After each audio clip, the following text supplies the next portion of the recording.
আচ্ছা আপু, সব বাদ দিয়ে মিডিয়াতে আসার প্ল্যানটা কিভাবে মাথায় আসলো, হুটহাট? কখনো প্ল্যান আসেনি, আমি কখনো ভাবিনি যে আমি অভিনয় করব কখনো, বা আমি তো করব কখনো এটা ভাবিনি। তার চেয়েও বড় কথা, আমি কখনো ভাবিনি যে আমার ফ্যামিলি আমাকে অ্যালাউ করবে।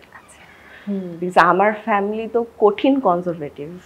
এই কথাটা, এই গল্প আমি অনেক জায়গায় অনেক বলেছি, জায়গায়, হ্যাঁ। বাট মানে আমি কখনো, এটা এখনো আমার কাছে মাঝে মাঝে অবাক লাগে যে কোনো একটা স্টেজে আমাকে বাসা থেকে পারমিশন দিয়েছে যে না ঠিক আছে তুমি অভিনয়টা করো, এটা আমার এখনো মাঝে মাঝে এবং বিশ্বাস কোনো হয় না। একটা স্টেজে এসে আপনি নিজেই এখান থেকে চলে গেলেন।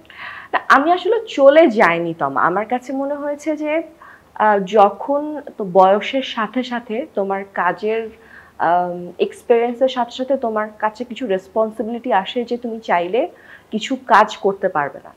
এখন যদি আমি এরকম নাটক করি যে এই কি ঘর জামাই টর জামাই, এরকম অনেক নাটক হয় না, আমার ধারণা যারা আমাকে পছন্দ করে, আমার ফ্যান, ওরা একসেপ্ট করবে না আমাকে, উল্টো অপছন্দ করে। ওটা আমাকে অপছন্দ করবে। তো দর্শকদের ভালো লাগার জন্যই তো আমরা কাজ করি।